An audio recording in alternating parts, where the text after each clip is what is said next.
பிறந்தவள் நீயா? பூவுக்கொரு பூஜை செய்ய பிறந்தவன் நான் இல்லையா? இதயத்தின் தாமரையில் இருப்பவன் நீயா? தாமரைக்குள் வீடு கட்டி தந்தவள் நான் இல்லையா? ஓடோடி வந்ததால் உள்மூச்சு வாங்குது.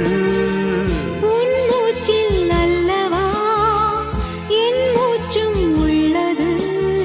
ஒன்றானது ஒரு காதல் தேவதை பூமியில் வந்தாள்.